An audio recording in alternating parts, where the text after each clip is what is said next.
Oh my God. So we just had this team meeting and we were talking about the podcast episodes we're going to tape this week. And one of the topics was the subject of how to not give a shit. And somebody chimed in, well, Mel, you don't give a shit about a lot of things. I'm like, really? What do you mean? What did I do? And then once I respond to their evidence proving to you that I give no shit, I'm going to give you my 4 rules. The 4 rules for how you too can learn how to not give a shit. All right, who wants to go first? What did I do last week, you guys? I'm sitting here going, what the hell did I do? I thought it was a great trip. Hey, it's your friend Mel, and welcome to the Mel Robbins podcast. So we just had this team meeting, and we were talking about the podcast episodes we're going to tape this week, and one of the topics was the subject of how to not give a shit, like the art of not giving a shit about things that don't matter. And somebody chimed in our team meeting, well, Mel, you don't give a shit about a lot of things. I'm like, really? They're like, yeah. Like last week in LA, oh my God, you were out of control. I'm like, what? What do you mean? What did I do?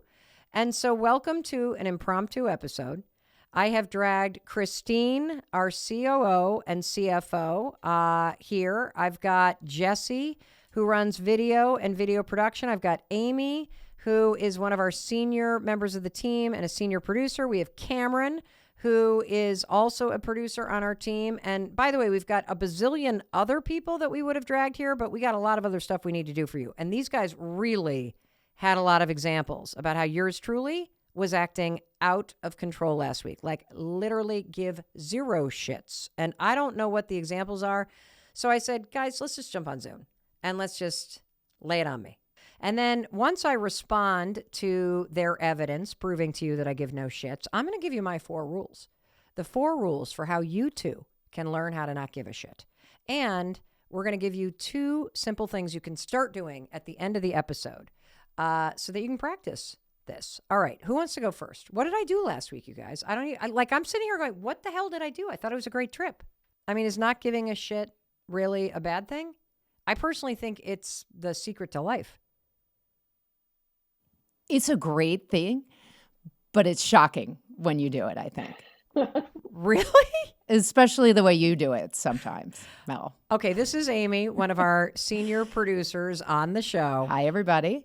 Okay, lay it on me. What did I do last week in Los Angeles that was shocking? Well, first thing is we were having a team meeting outside. We needed to get a little sun. And you needed to get maybe a little more sun than everybody else desired to get. Do you want to take it from here, Christine, to talk about the outfit and the attitude? Set the table. Where were we and what do you mean? We needed more sun. We were outside and Mel and I are from Vermont and Christine's from Chicago. So, we're all a little pasty and somewhat translucent, as you say, Mel. At this point, it's early spring and we haven't seen the sun in a long time. So we were in LA outside at the cafe in the hotel that we were staying at, and there was a lot of sunshine and we were all soaking it up and loving it. And you were too, right, Mel? Yes. You were loving that. Yes. And then it got a little hot and everybody else thought like, let's get out of the sun. And Mel thought, let's just take our shirts off. That makes it sound worse than it was. But that is, I think, maybe one of the things that you said. I'm just going to take my shirt off. Now, you had a shirt on underneath. Yes. Thank God. No, I had Skims, brand new. This is not an ad, but I did buy Skims for the first time. I bought a bodysuit. And I do have to give Skims a thumbs up. It was a tank top bodysuit that, had a thong back, but the thong was quite wide. So it did not operate like dental floss up my rear end, which I also think I explained to all of you as I pulled my t-shirt off and revealed the fact that I was wearing a medium compression tank top thong bodysuit with my jeans.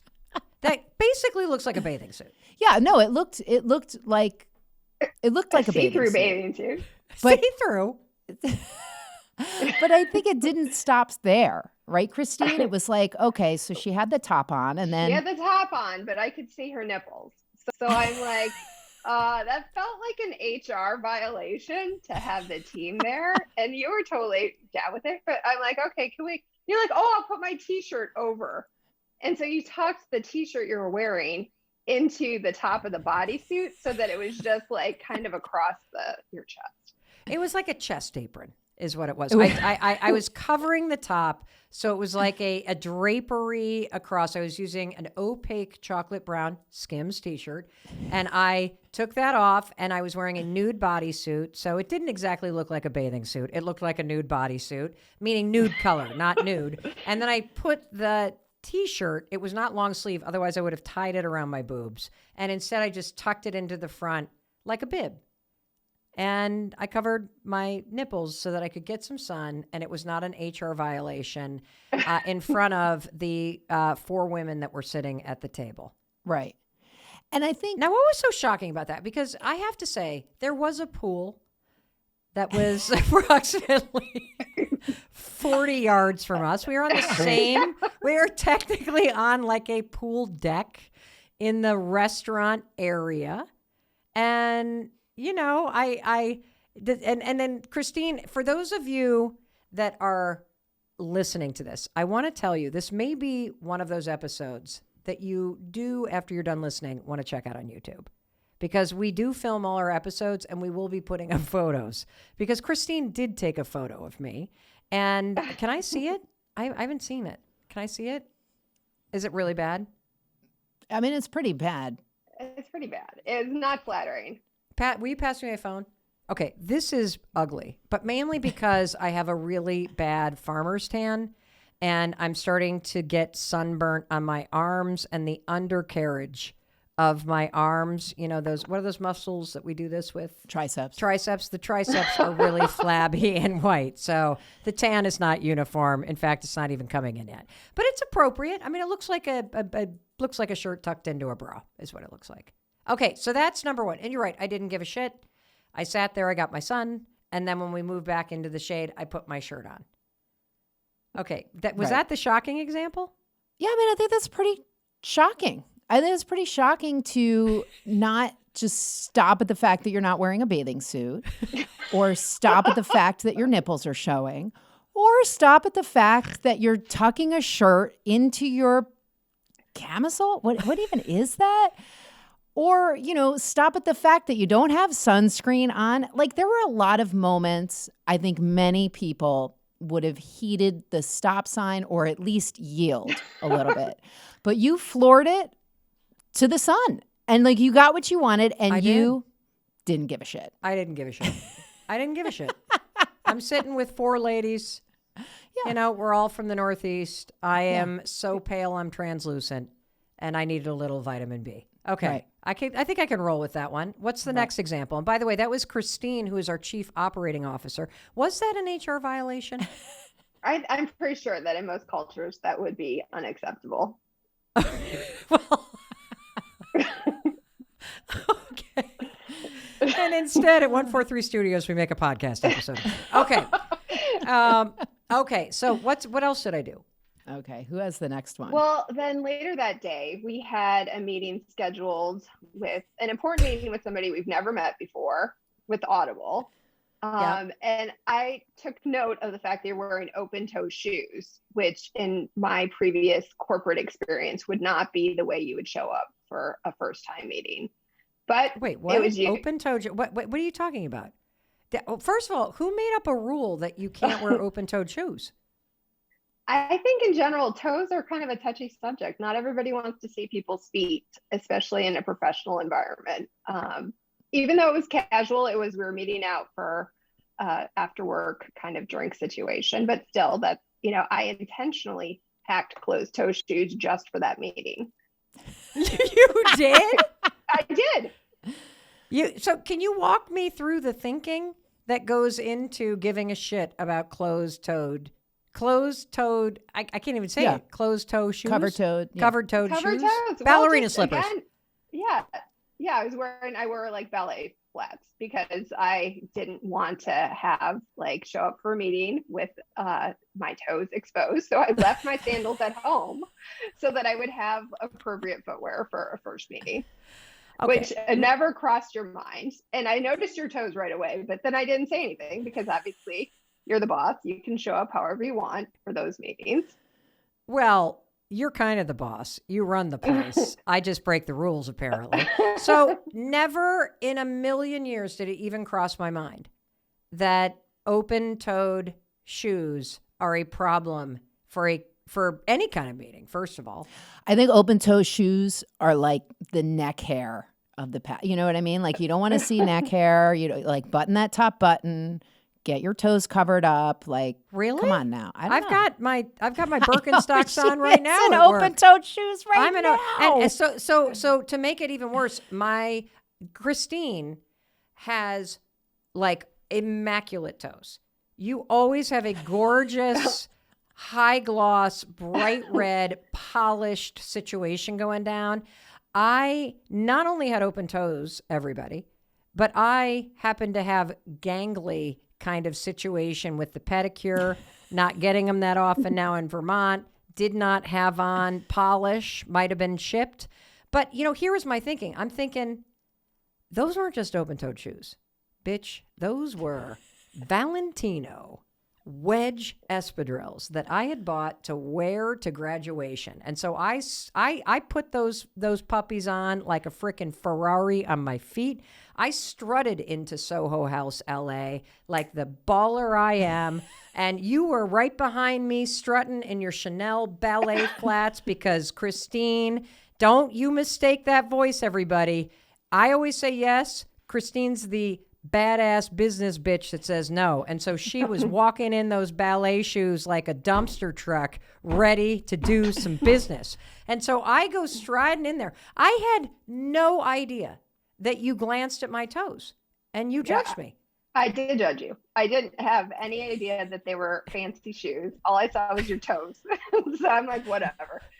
Well, would it have mattered if they had been fancy, or would you have just rolled your eyes and been like, she's just making a mistake with a couple $100 instead of making it with flip-flops, but she's making a mistake? Yeah. Well, I you know, like, you are you 100% all the time. So, like, again, I wasn't going to say anything because we were walking out the door because, of course, we were late.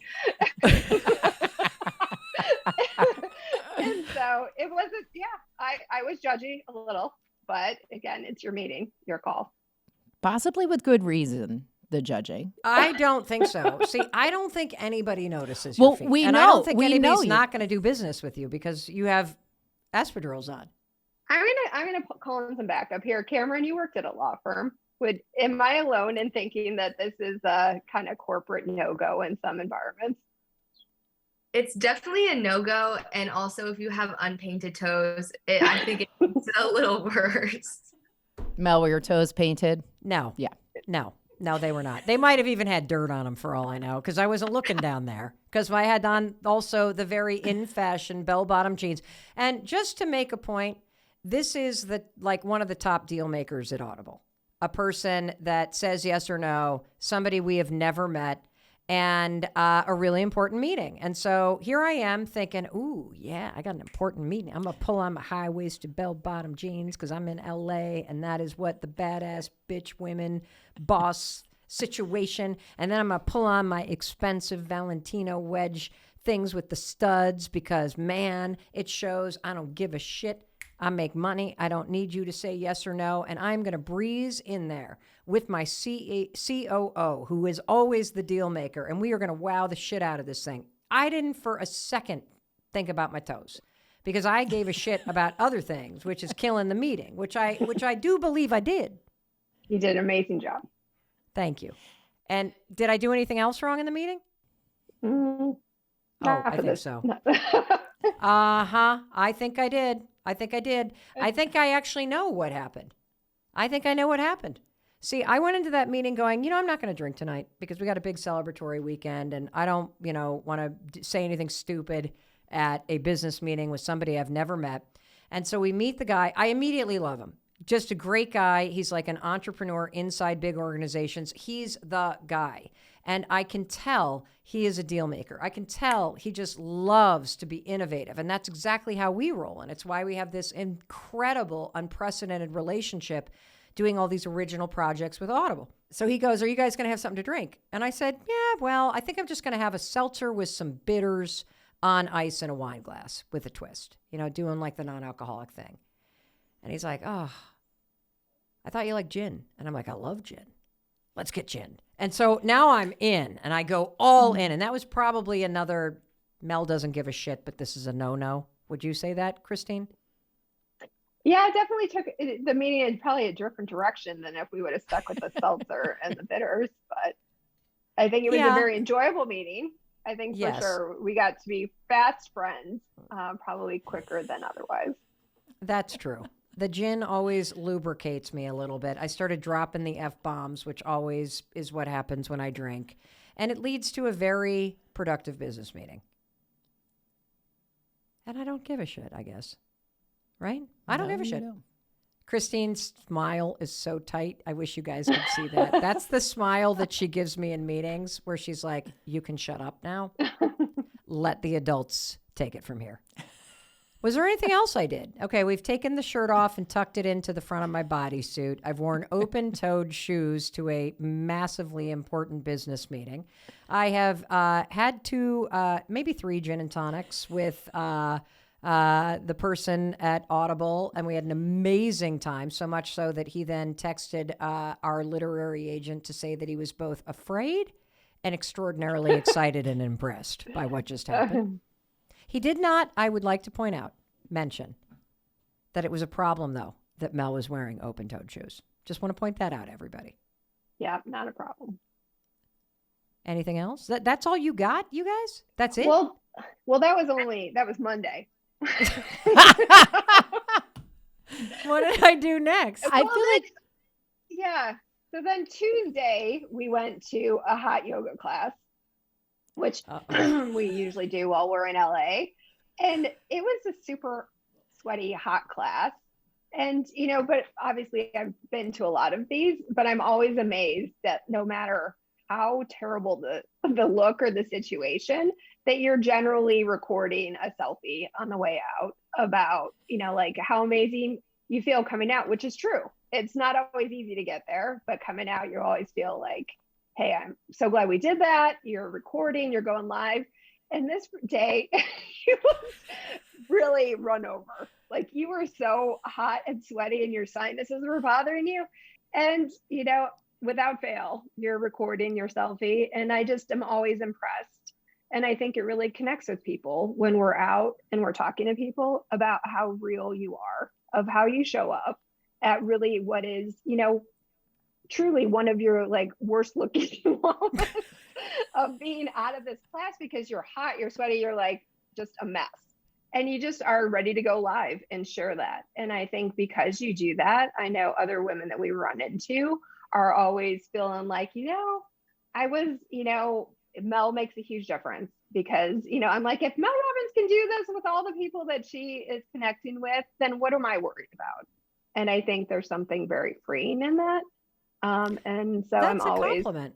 I think it's a huge compliment. Well, no, thank you. It is a huge compliment, but then I think it also is freeing for you too, because I think because you do that at those worst moments, then you never really, are concerned about what those other moments are where maybe other people would feel self-conscious because you've already shared what, at those moments. So if I'm hearing you correctly, I looked like absolute shit is what you did look like absolute shit. And we'll pull up the post for folks so they can see exactly what we're talking about for anybody who's watching on YouTube. Just to give you a visual, everybody. Tomatoes in high summer, August at a farmer's market, bright, deep, opaque, shiny red. That was basically the color of my face. My hair is starting to grow out, so the roots are coming in nice and gray. And I put on my glasses and they fogged up. For all I know, I had a camel toe.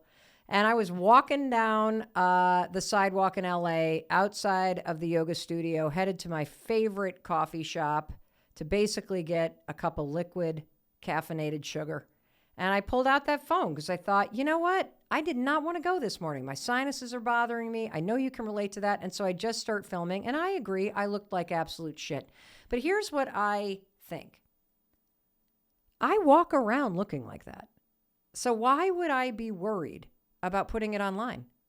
Like if you walk into the grocery store wearing a pair of yoga tights and your bra is showing through your t-shirt and you're sweaty and your hair's a mess, why do you feel bad putting a photo of yourself looking like that online?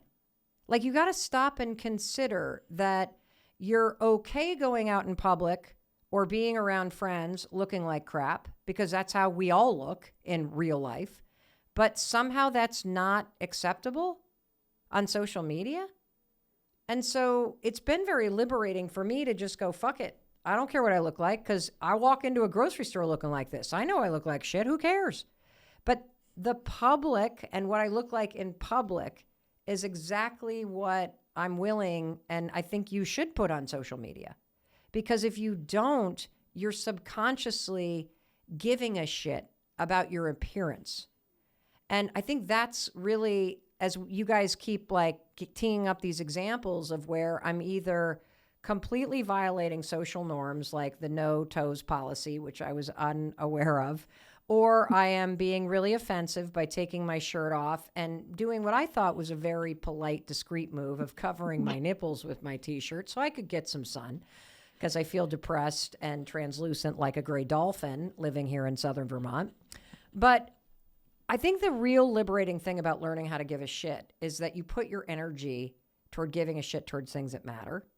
And you spend less time draining your energy on the shit that really doesn't matter. And one of the things that I gave up a long time ago, Christine, is worrying about what I looked like. And maybe it was because of the experience of being a commentator on CNN. Because when I was on CNN, as you know, Christine, as an on-air commentator, a paid legal commentator. There were only 5 of us in the entire world that were on that team. And it was a really cool job analyzing some of the biggest cases of our time. I noticed something, that whenever I would be on TV and I would have an opinion about particularly a case that people were really hot about, like Trayvon Martin's murder, or what happened in Ferguson, or Freddie Gray, or Tamir Rice, and I'm a criminal defense attorney. And so I am adding in commentary as a defense attorney. I noticed that when people criticized me, they never criticized what I said. People on Twitter or on social media, here I am on television talking about a very serious topic. I take the job very seriously. They're like, you old fucking bag, have you seen your neck? So who did it? Like, just dragging down my jowls that look like saddlebags, or my saggy ass turkey gizzard neck, or just constantly trashing me. That I just learned how to tune it out. And I started to not care. And there's something very liberating about leaving an exercise class and your mascara from last night is running down your face like Dracula, and going and getting your coffee anyway. You know why? Because you don't give a shit what the other people who are standing in line around you think about the fact that your fucking mascara is running. And half of them you're probably never going to see again anyway. So who gives a fuck? But I spent way too much time caring way too much about what other people might think, and it chokes you.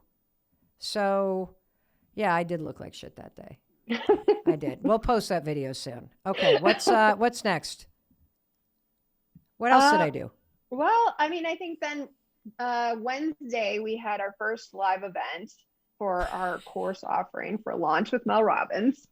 And as a surprise, our team had pre-ordered some props for the event to make it a celebration. And the course is called, Launch with Mel Robbins.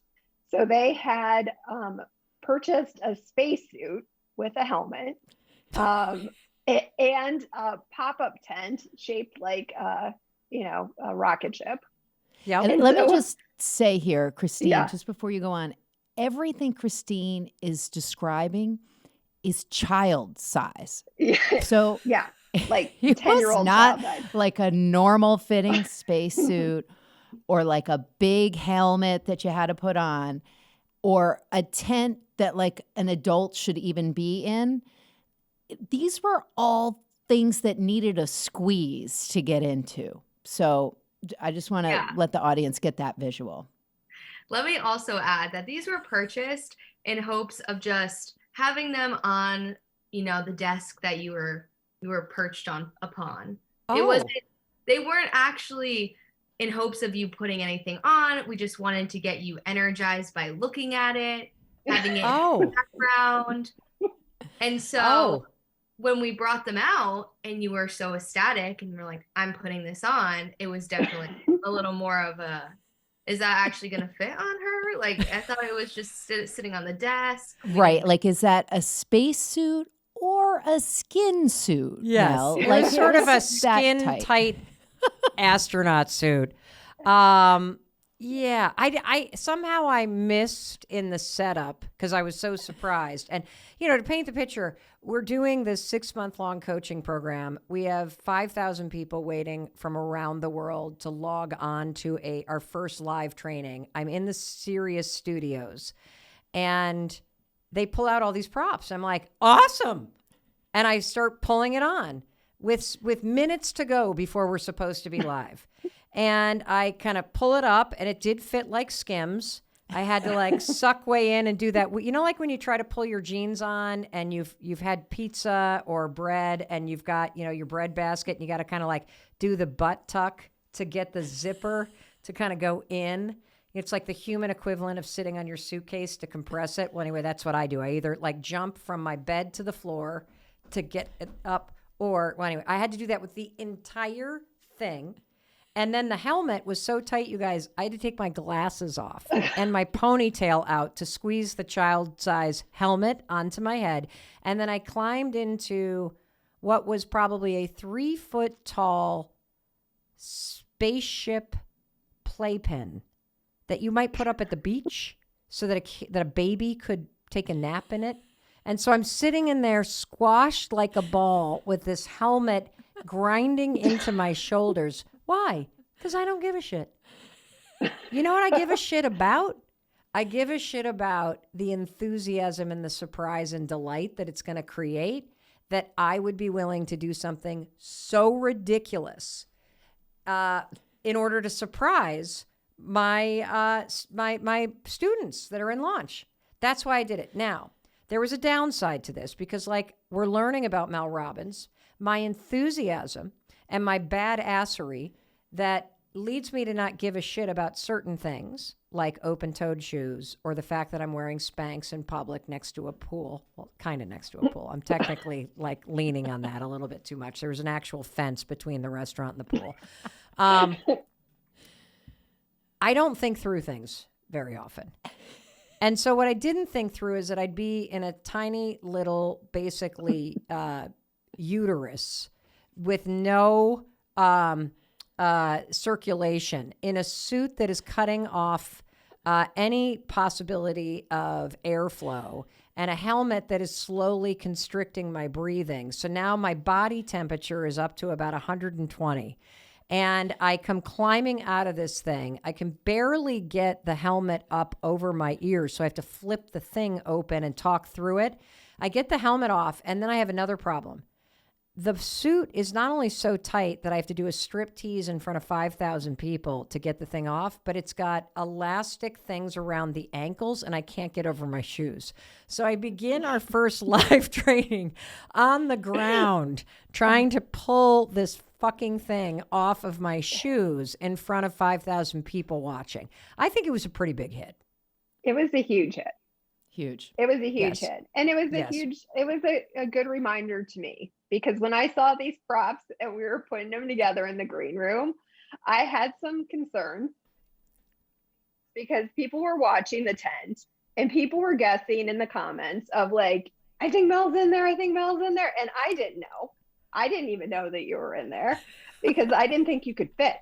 I thought it was just this is too small. So I just thought, and I thought you were going to pop out from the side. So when you came out of that tent and I wasn't in the room, I was watching on the app, I was like, no fucking way. And you popped out and everyone went bananas on all of the chat and comments. It was a huge hit. And again, I'm just reminder. sad. Go ahead. Yeah, no, just a really reminder to me of things aren't that serious and to have more fun, because I think next time I'll wear my open-toed shoes, Kristen. We'll let the garbage trucks pull in. Yeah. And in fact, we'll take a quick pause while the garbage trucks and the dogs bark to hear a word from our sponsors. And we'll be right back with the 4 ways to learn how to not give a shit. Okay, YouTube. I know you're watching this on YouTube. Everybody that's listening to this podcast just went to a commercial break, but you, my friend, are here with me, which is where I tell you I give a shit about creating great YouTube videos for you, which means I need your support. Subscribe. I don't know where the hell the button is, but it's right down there. Subscribe to this channel because I can bring you a video every single day because of the support of our sponsors. Subscribers really matter, particularly for a show like ours. And while you're at it, you can subscribe to the show on Apple, on Amazon Music, on Spotify, wherever you listen to your podcasts. It really, really, really helps. Don't be a freeloader. I give a shit about my subscribers. Thank you for being one. Back to the show. That story that you just told about the fact that you did not realize that I was in that little tent because you didn't think I could fit into it, gave me a visual. And here's the visual. And the visual is this. We spend so much time twisting ourselves in knots about unimportant things. And we just talked about how hideous, I'll use the word hideous, because I literally looked hideous. I mean, I not only had a tomato red face and like crazy witch hair and foggy glasses and bad breath and impacted sinuses and probably throwing in a camel toe in there too. I didn't have anything tied around my waist.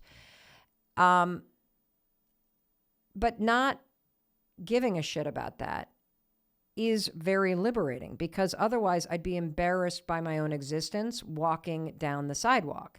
And I would twist myself in knots, worrying about what do I look like and how red is my face? Is my face coming down? And maybe I should go back to the hotel and take a shower and get this makeup off my face and blow my nose before I get a cup of coffee. And all of that energy, twisting myself around what other people may be thinking rather than just being okay, not giving a shit. It's so liberating. And I think about that example of for how long I was willing to twist myself into little spaces that didn't fit, and how painful it can be when you hide who you are, when you're embarrassed about what you look like, when you worry about what other people think about what you're wearing. And yet it's also the flip side is when you give a shit about the right things, twisting yourself into spaces like a small tent is an act of joy because it's aligned with what you value.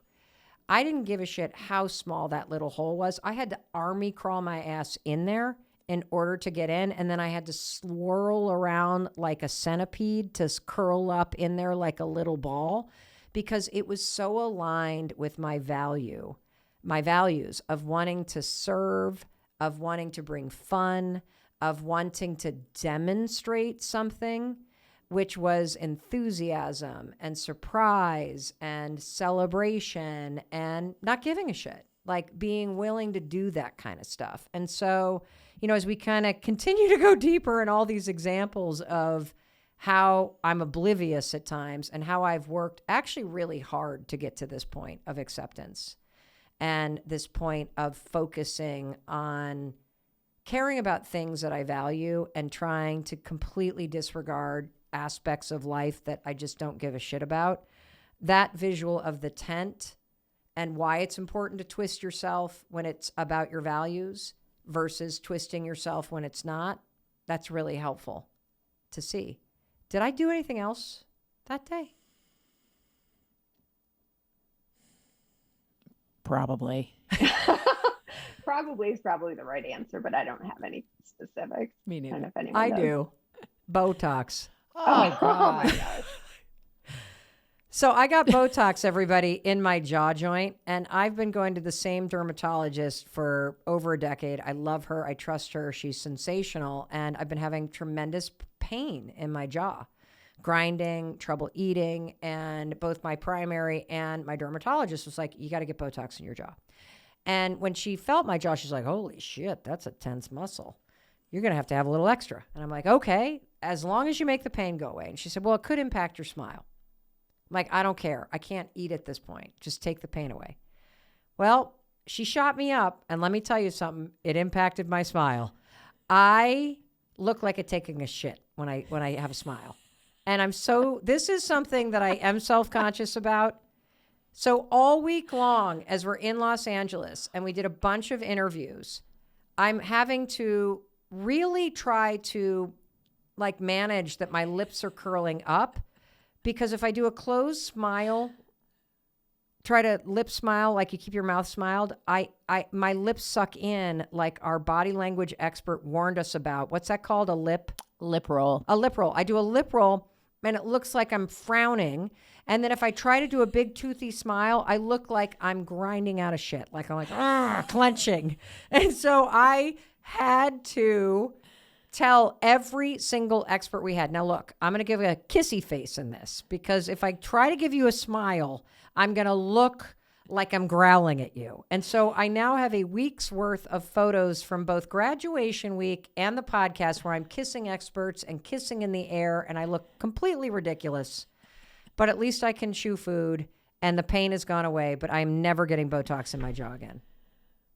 But right now, you don't give a shit. I don't, but it bothers me a little, but I'm trying to direct my attention away from how I look and just go, Mel, it looks like shit, but whatever.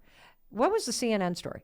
Exactly what you said. Can I read to you what some people said to you on CNN? Wait, you have it? I do. Oh my God. She went back in time. I think a lot of it you remembered, but this is pretty brutal. I have 4 outstanding comments. Let's say that. Your neck is saggy, just like your opinions.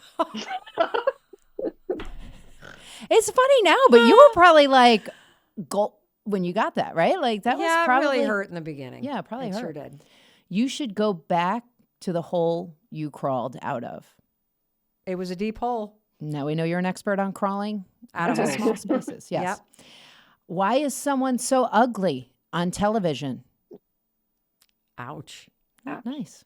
Because I'm smarter than you, fuckface.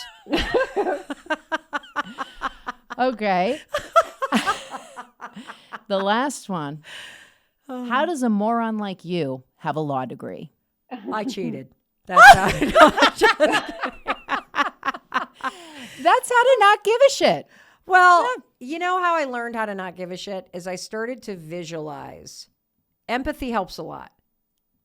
So, couple things on other people's opinions.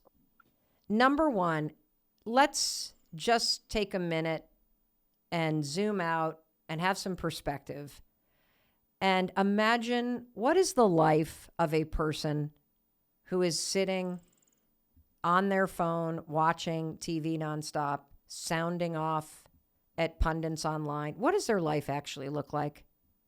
I would imagine hypertension. I would imagine a lot of negativity. I'm going to throw in a little alcohol or drug abuse. Probably a small circle of friends. Not getting a lot of sex, I would imagine. Perhaps living in your parents' basement. I would think your bills are piled sky high if that's how you're spending your time. If you truly spend time sounding off at strangers online, your life sucks. Mm-hmm. And so feeling sorry for somebody that cuts you off in traffic, or even like the mean girls. Mean girls are shitty people. You know how insecure they are? If you need a fucking purse and a designer whatever in order to have high self-esteem, you are really fucking insecure.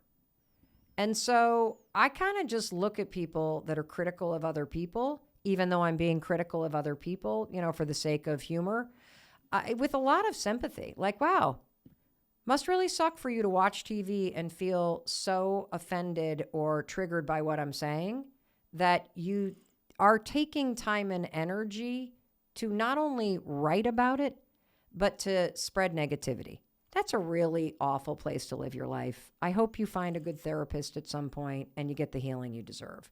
And so kind of understanding the greater context and not making it about you. Like, I really mean that. Like, I think about like lots of experiences of just mean cliques of people and how they look down on other people. And I literally say to myself, I would hate to be part of that friend group. And one rule of thumb that I think about a lot is this. Like, I think small minds talk about other people. And really cool, big creative minds talk about ideas. They talk about things. They talk about the future. And that's what I'm interested in. And so when you kind of make it not so personal, that helps a lot. Mm. And when you elevate yourself above the kind of pettiness and the criticism and the negativity that other people might throw at you, it helps me rise above it. And the truth is, there are days I look like shit. And there are days that I probably look like I shouldn't be on TV. And you know what? I don't give a shit. So it helps a lot. It helps a lot because it's mentally healthy to be able to detach. And a lot of your mental health struggles, whether it's anxiety or disconnection or paranoia, it's all a result in many, many, many cases of you being way too concerned about shit out of your control and way too focused on stories that you're telling yourself that aren't even true. And so if anybody's out there gossiping about me, you need to get better hobbies. You really do. If, you're looking down on other people, or notice the next time you go into a social setting and notice how much time is spent talking about people who aren't there. Mm. If that's what's happening in your social setting and it's not a structured conversation around you seeking advice about a situation, which is very different than gossiping. You can seek advice about a situation with another person in your personal life, in your family, or in business, and not have it be gossiping. But if you're engaged in constant banter about other people who aren't present, you need bigger goals. You need to do more with your life, and you need to assess who you're hanging out with, because when they gossip with you, they're going to gossip about you when you leave. That's what those kind of people do. And so it helps to not gossip yourself, because I think gossip is one of those things that you also start giving a shit about things that don't matter. Because gossiping is caring about shit that doesn't matter. And I don't think very successful people or accomplished artists or the greatest entrepreneurs are wasting time giving a shit about gossiping about other people. And I used to be a big gossiper. I can say this with certainty because I used to be that insecure, desperate, clingy, anxious, competitive bitch. And I'm not that person anymore. And gossiping was a big thing in my 20s. It is not part of my life anymore at all. Was there anything else I did that kind of is on the, I farted at work the other day. Jessie, you want to tell everybody about that? And then I took photos of Jessie laughing and put them in the Slack. Was that an HR violation? Probably. Well, that's again a situation where I saw it shared in Slack and I'm thinking, oh boy. And and then before I could stop it, I saw it had been posted already. Of on the stories. I put it on the stories. Yeah, you put it on the stories. I was like, mm-hmm. I can't say I've ever had a boss fart in front of me before. You just didn't know. They farted in front of you. They just hit it. That's true. But you did the lean on a cheek to make it known that this is coming. It's coming. It's coming. And there was no time to run. We were stuck. And I can't help but laugh at farts. They're great. It was a memory that I will never forget. And you did it not once, but twice. Well, you laughed for a minute straight. Oh, I couldn't stop. It was hilarious. Could not. Now, this is a woman, by the way, who's worked at NASCAR. She's worked for the Baltimore Ravens. And you've never heard anyone at work fart. No. Especially a female. No. Especially a female. How are their toes? Farts and toes. Farts and toes, people. It made my day. So, but you didn't give a shit. You had to fart. Well, thank God I didn't give a shit, because then I wouldn't be able to wear those underwear again.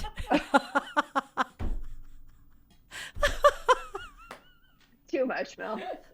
Too much. Hopefully they won't edit that out. Oh, man. What, do you not have colleagues that fart at work?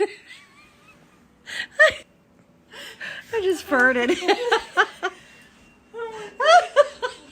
I'm crying. So funny. Okay. Cameron, anything else? You quit a job at a law firm to come here. I know, best decision I've ever made. I don't know if we want to talk about Dr. Amy, but I think that was a great example of how you can give a shit without not being a dick, which is such a hard skill to master. And you have it down pat, where you can give really honest feedback without coming off as condescending. And so it's just you being open and free and vulnerable and honest and sharing your experience, and then giving someone that same kind of feedback and honesty. What did I do? So we have. No, I'm serious. Like, what are you talking? Because, well, tell everybody, who is Dr. Amy Shaw? Okay. And what the hell did I do that is in this realm of walking what is clearly a fine line? Okay. So Dr. Amy Shaw was an expert that we had come on the podcast, all about hormones, eating habits, menopause, great episodes that came out of that interview. And when she arrived, she definitely looked up to you a lot as a mentor. And when she sat down, you asked her, like you do with most guests, what do you want me to call you? And at that moment, she said, Amy, just Amy. And she is a double board certified doctor, Ivy League degrees from Harvard and Columbia, definitely has the expertise to go by doctor. And you said, I think that's a bad idea. And you said it in a very graceful way, but a very honest, and I don't really give a shit if you aren't going by Dr. Amy, you need to be going by Dr. Amy. And here's why. And I think that level of honesty, especially in a space where, I don't know, like people are kind of walking on eggshells a lot about, you know, what do you want me to call you? What do you go by? And you're very honest about what you think. And I think you do it in such an amazing way that you're walking the line of being a dick, but you're not a dick, obviously. So giving a shit without being a dick, I think, is pretty much the hardest thing to master. How do you think, what did you observe? Well, first of all, Cameron, thank you. And we have, I'm sure, that clip. So let's play that moment right now. Do you want me to call you Dr. Amy? No, Amy. But you are a doctor. Yeah, but not if I was your doctor, you could call me Dr. Amy. You don't need to call me Dr. Amy if we're in a conversation. Okay. Yeah. Do you want me to call you Dr. Shaw? No. You sure? Amy, yeah. Okay. Well, I'm going to make sure that we, I don't know. I might push back on that with you. Yeah. Maybe you should go by Dr. Amy. Okay. I don't know. Whatever you prefer. Poll think?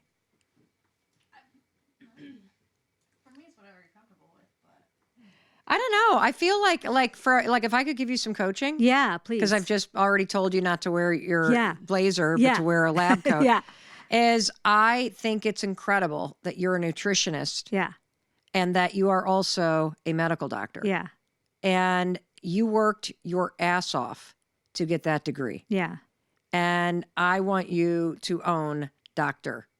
Yeah. And that's what you are. No, that's great. Thank you. But I think that it's like, you always come from a place of wanting to be relatable and humble. Like I know, for example, that some of the things that we're going to talk about, it's not really coming only just from my medical experience. It's also from my personal experience or something I would tell to a friend or a colleague. And so either way it goes.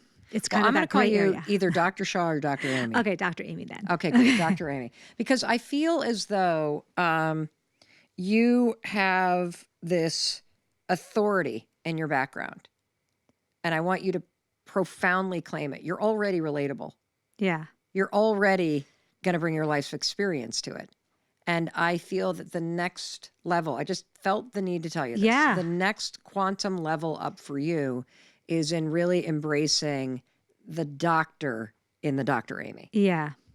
And I love that. Thank you. I mean, there's so much noise out there that to hear something from somebody like you who kind of has been through it, that any more life coaching advice, go for it.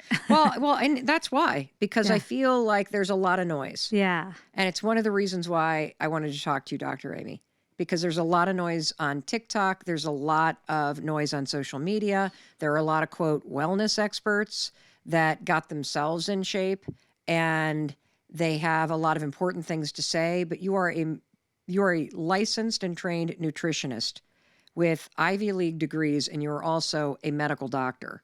And you understand not just nutrition as a lifestyle, but you understand nutrition and the science of nutrition. And so when I'm listening to somebody who's a wellness expert who has figured this out in their life, I listen to them differently than I listen to a medical doctor who is figuring this out in her own life, who is also a nutritionist and understands it from the inside out. And so I'm thrilled that you're here. And I want to start with, so thank you. Thank you. You're welcome. That was interesting to hear that back. And I wanted to ask you a question, Cameron. What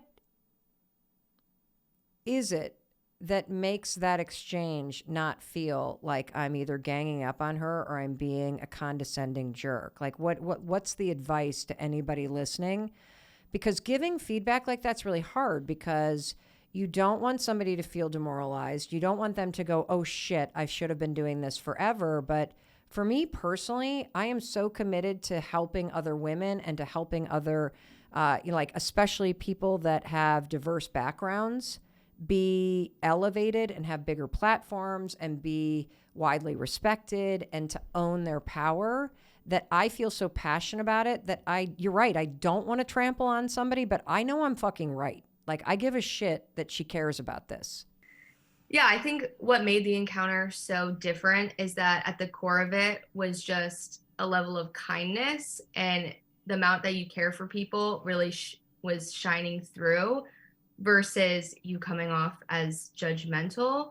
It was coming from a place of, I want to really offer you this advice, and this is going to be brutal and honest, and people are going to be like, wow, she really doesn't give a fuck. She's going there. But in many ways, you do give a shit, because you're giving really authentic, valuable, and tangible advice to someone who really was open to listening to it. Cameron, you just gave me this huge wake-up moment. And I want to unpack it with you because I think it's going to be helpful to everyone listening. So since the topic is learning how to not give a shit, which is also the topic of learning how to give a shit about what matters. Mm-hmm. In relationships, I used to struggle all the time with like walking on eggshells, tiptoeing around issues, like seeing somebody in a bad relationship but not wanting to say anything because she's really in love with them or whatever. Or seeing somebody getting walked all over at work and not wanting to say anything. And I used to not say things because I gave a shit about somebody being mad at me or disappointed or hurting their feelings. And I personally look back on that and say to myself, you're a bad friend. You should have given a shit. You should have given a shit, Mel, so much so that you were willing to risk somebody being disappointed or mad with you, that you told them the truth. And you told them the truth because you cared about them and you needed somebody to tell them the truth. Have you ever been in that kind of situation? Because you strike me, Cameron, so much as somebody that can, boom, just get right to the heart of something like that. Your mind is so like powerful. Yeah, I feel like I've always been the honest friend, but it definitely has been a line that I've walked, and sometimes I've crossed over it and I've come off as a dick. And I think that's, as I've reflected and gotten older, trying to find that balance of when can I not give a shit and really just like say it as it is, but when is it going to cross the line? And there's been many moments where I feel like it's been necessary, and it's important to remember when I feel like Dr. Amy reacted in the perfect way. She was really honored that you were willing to give her that advice and take the time to kind of explain why you felt she should be going by a different title. But I feel like in a lot of those situations, it's normal. You're going to get someone that's defensive and that doesn't want to hear it. So my mom always used to say that difficult conversations are a lot like putting a time-released grenade in somebody's head. Like, it might not explode when you're saying it. They get defensive, they argue against it, but eventually it'll click and go off. Because if you're coming from, and I think that's the takeaway as you're listening to us, that you're not doing anybody any favors if you give a shit about disappointing people or upsetting people, but you are being an incredible friend or family member or mentor or leader or colleague if you can really align with your values in wanting to support someone and wanting to tell the truth, and you give a shit about that. And when you do that, I think you can manage your tone, but you don't censor yourself, and that's the most important part. Yeah. Although I am picking up from this conversation, maybe when it comes to taking off my top in public, I should start censoring myself there. I really appreciate you guys sharing this, because I feel like it's a really fun way to have a deeper conversation about something that we have to navigate every single day. And, you know, I've often thought that it's really strange that there's one piece of feedback that I get all the time from our audience, all the time. And it's been happening for over a decade. And it's always struck me as odd that people come up and I can reduce it down to one word that people always compliment me for. And they always say, Mel, I just love how real you are. And I would always say, well, thank you. And then I would walk away and think, what the hell does that mean? What do you mean real? What do you mean real? Like, what other way could you be? Like, of course I don't want to be. Why would you comment I'm real? How do you know that I'm real? And what I'm getting from this conversation is authenticity and this kind of being real, which is also, I think, a way of somebody saying you're relatable. It does really come down to giving a shit about what matters and not giving a shit about the things that don't. And that if you can start to use this conversation as a way to be more thoughtful about, well, what do I actually care about? And where am I spending energy on things that I don't give a shit about? It's a way for you to start to get closer to the core of who you are authentically. Because we do waste way too much time giving a shit about things that really don't matter. And they may have mattered in the past because you worked in a corporate setting and it was really buttoned up. Or it may have mattered in the past when you lived at home with your parents and you were a child. But it doesn't matter now. And that brings me to the 4 things, like the how. How do you not give a shit? And these are just 4 random things that I just tried to distill down because I want to give you a takeaway. This shows you a little behind the scenes. It allows me to show you more of my personality and have a fun way of having you meet Cameron, one of our producers, and Jessie, who runs video and production here for the podcast, and Christine, our COO and CFO, who did not want to be on camera, and I'm proud of just like, fuck it, I don't give a shit. I'm just going to jump on, even though this is out of my comfort zone. And Amy, who's, you know, one of our senior team members and producers here. But I'm like, I got to figure out like what's something you guys can grab onto. Okay. So the first one is rule number 1 for how to stop giving a shit about things that don't matter. Rule number 1, try giving a shit about everything and see how it feels. I'm dead serious about this. I know it sounds stupid, but why not worry about what shoes you're wearing? Worry about what everybody's thinking. Worry about what your boss is doing. Worry about what's going to happen next week. And then stop and ask yourself, is that working for you? Does it really work for you to lie in bed at night and worry about what your friends are doing? Does it really work for you to scroll through social media and worry about the weight you've gained or worried about this? Does it really work for you to obsess about what outfit you're going to put on 7 different times before you leave the house? Does it really work for you to worry about the fact that your makeup is running and you just drop the mask? Like, that's the point of this. Because if worrying about everything and giving a shit about all this stupid stuff actually worked, you'd be happier. You'd feel more secure. You'd have more time because you would work. But it doesn't work. It is so liberating. when you realize that, my God, I'm robbing my own energy and my own focus and my own confidence by worrying about so much shit that doesn't matter. Stop it. Stop it. And if you can't stop it, I would just goose it, man. I would step on the accelerator and I would worry about every damn thing and then ask yourself, is this really helping me? Because it doesn't help you to put your hand on a hot stove. That's why you don't do it every day. That's rule number one.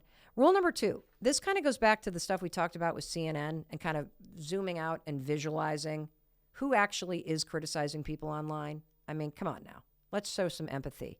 So rule number two for me that has helped me really stop obsessing about what other people are thinking or other people's reactions is I've come to believe that almost everybody you meet is at about the emotional maturity of somewhere between 8 and 12. I think that's where most people get stuck.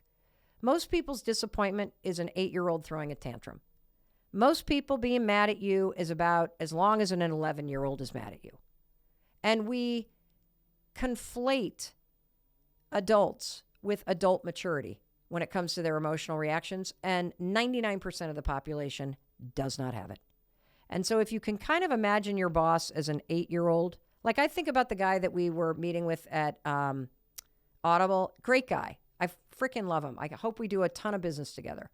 But I think about him as like a cool kid, you know, who's playing games and video games and super innovative and super smart. And it allows me to just relate to him on that human level instead of trying to do that gamesmanship and bad boss and I'm going to get the deal done. No.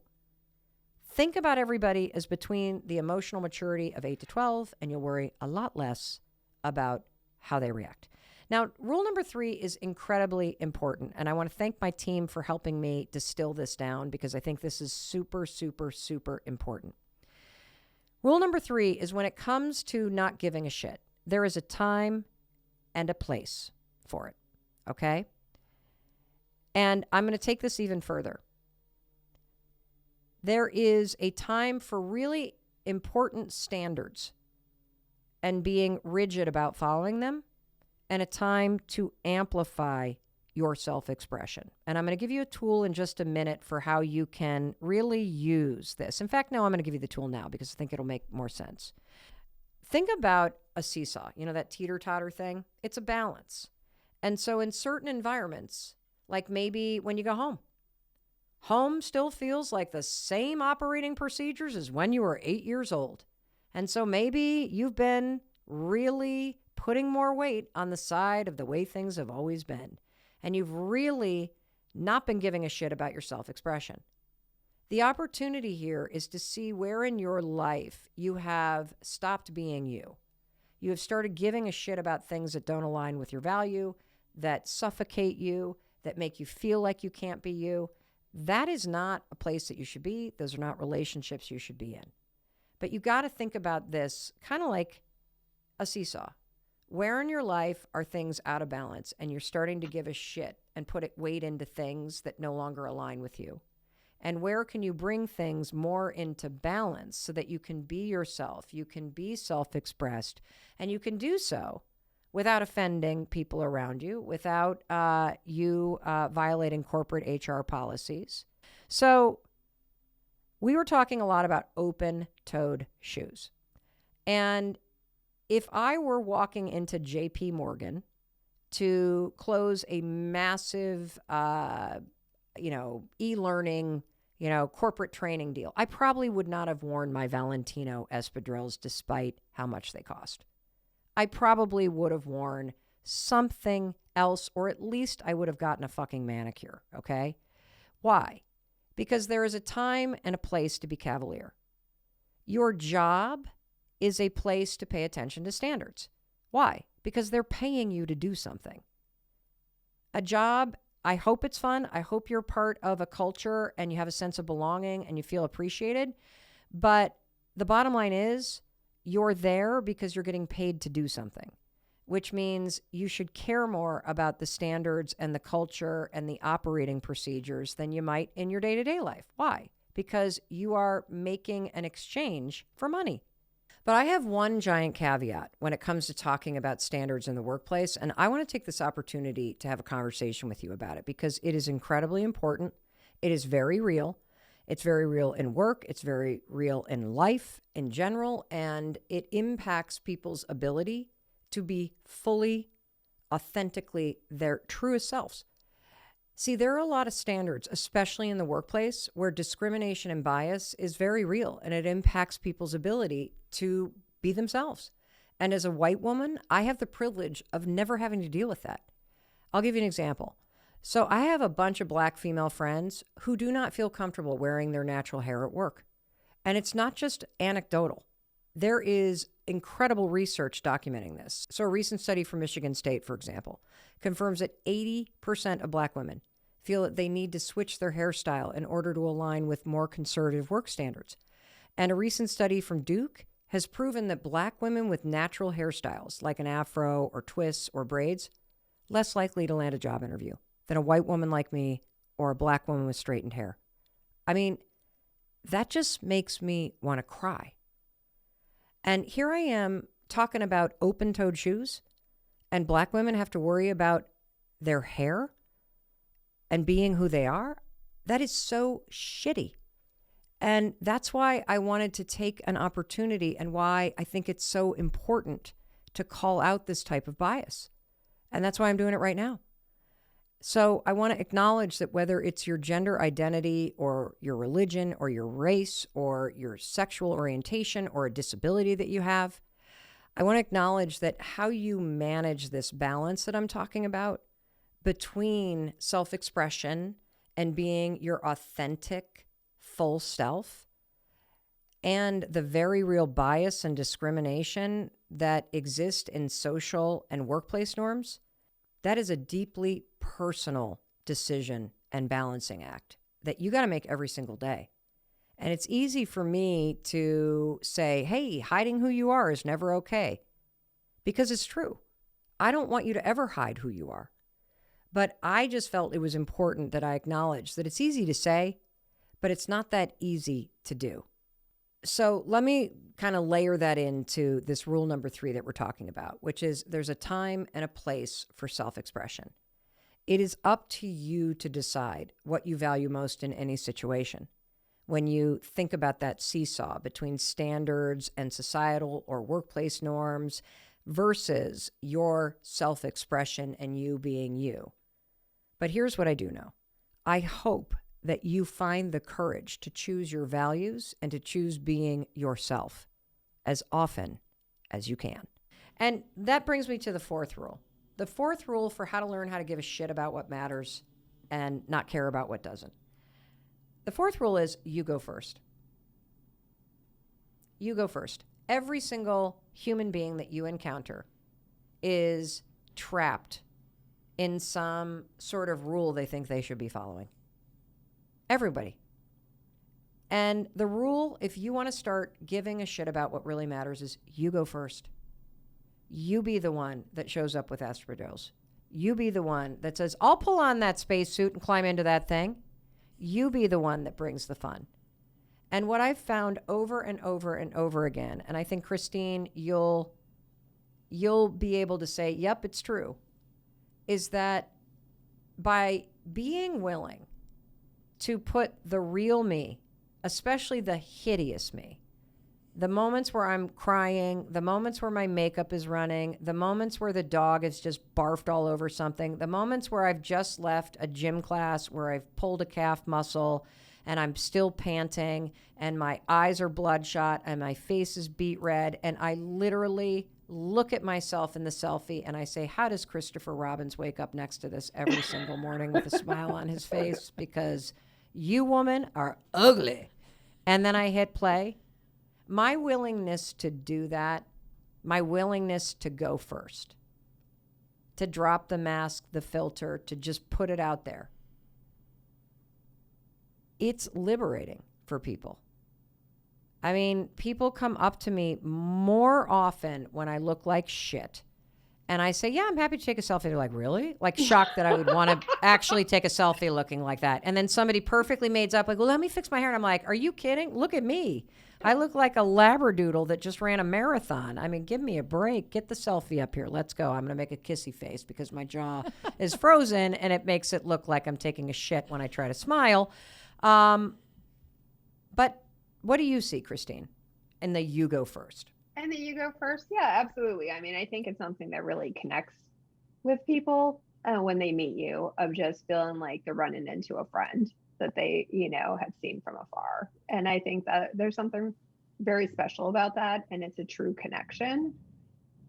And then something I would just add, as somebody who's known you for a long time, gosh, 18 years at this point, of you have always been exactly the same person. And so it's weird that when we run into people and people are super excited to see you just because I've known you for so long, but that it's a sincere connection for sure. And the other thing I would say is that I've never known you to make a negative comment about anyone else's appearance, how anyone else is dressed. Like, you're not, I don't think that's something that you process or are connected to. And I think it's because you freed yourself of those constraints that I don't even know that it's something that you notice. And I think that's quite admirable. And I think that's also something to share, of like, once you stop caring about those things, you'll stop paying attention to them in other people too. And it makes it better for everyone. That's a huge, profound point, because I've heard other people, Christine, make this point where they go, when other people judge you, it's about them. It's not about you. But I think you just illustrated why. Because I don't ever critically judge what anybody else looks like or what they're wearing, because you're right. I don't judge myself for what I'm wearing. I mean, I can laugh at myself. I have humanity and humor about it, but I'm not actually very critical of myself. And I think if you can eradicate that in yourself, it's true. You don't actually criticize other people. It does begin with how you treat yourself. And this also then reinforces what I'm saying about empathy. All those people that you're trying to be friends with that are competitive, or they're like the high-end group, or they're the fancy people, and you feel that criticism, they're deeply critical of themselves. And that's the circle that you're chasing. Like, you got to get right with you. And it's an interesting topic, how to not give a shit about, stuff, because it sounds like a throwaway topic. But I think at the core of a great life, it's really one of the most important skills that you can actually learn, because what you're doing is you're really giving a shit about your values, and you're putting your attention and your mindset and your effort toward what you value, and you're spending less and less time and energy on things that you don't. I love that famous Nipsey Hussle quote. If you look at the people in your circle and you don't get inspired, then you don't have a circle, you have a cage. And I'm going to add to that quote. If you look at the people in your circle and you can't be yourself, then you don't have a circle. You are in a cage. And you got to be very careful about this, because here's what I've realized over and over and over again in my own life. It's that my own behavior and my insecurities are almost always what put me and keep me in that cage. And that brings me to a final story I want to share with you from last week. It's a story about our daughter, Kendall, and how insecurities can put you in a cage. If you follow me on social media, you're probably aware that our daughter graduated from USC last week, and she was given the honor of singing the national anthem at the 140th commencement ceremonies for the University of Southern California. So we were there. It was an unbelievable moment to watch our daughter sing the national anthem a cappella in front of 20,000 fellow graduates and their families. So we're talking at least 50,000 people there as she was singing. And one of the coolest things is, as she was singing the national anthem and as the song starts to build, you hear the crowd getting louder and louder. And you can also hear her just coming into the fullest, most authentic version of who she is. Just take a listen to this moment. Oh, say, can you see by the dawn's early what so proudly we hailed at the twilight's last gleaming, whose broad stripes and bright stars through the perilous fight and the ramparts we watched were so gallantly streaming, and the rocket's red glare, the bombs bursting in air, gave proof through the night that our flag was still there. Oh, say does that star-spangled banner yet wave o'er the land of the free and the home of the brave?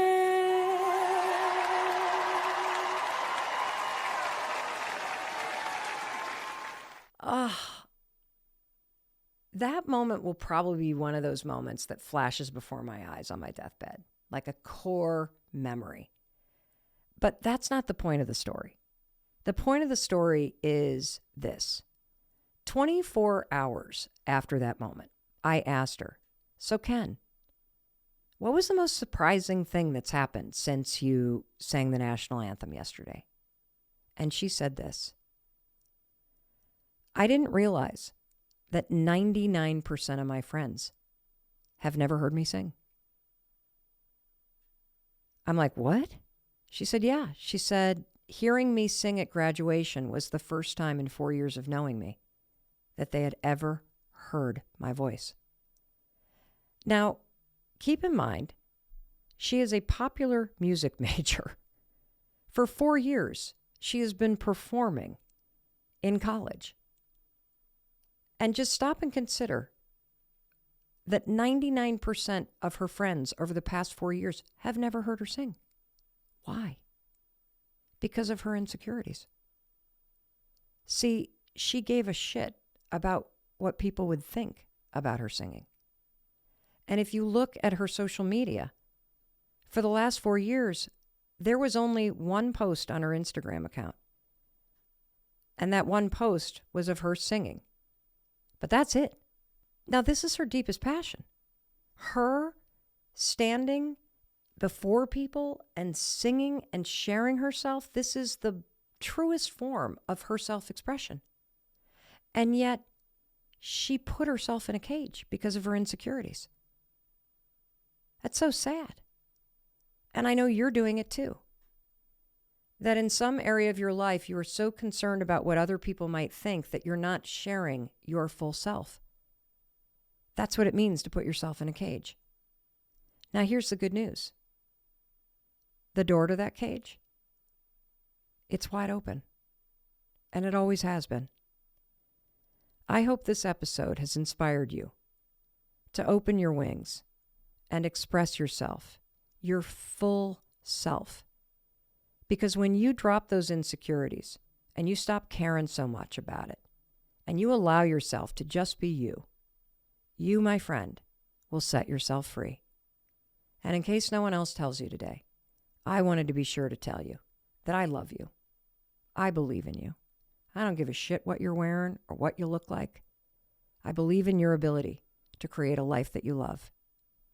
Now, spread those wings and fly out of that cage and set yourself free. I'll talk to you in a few days. Oh, one more thing. It's the legal language. This podcast is presented solely for educational and entertainment purposes. It is not intended as a substitute for the advice of a physician, professional coach, psychotherapist, or other qualified professional.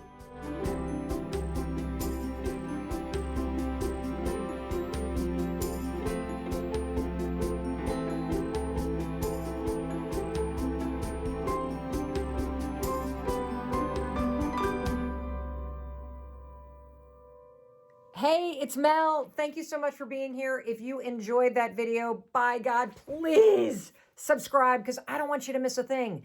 Thank you so much for being here. We've got so much amazing stuff coming. Thank you so much for sending this stuff to your friends and your family. I love you. We create these videos for you. So make sure you subscribe. Mwah.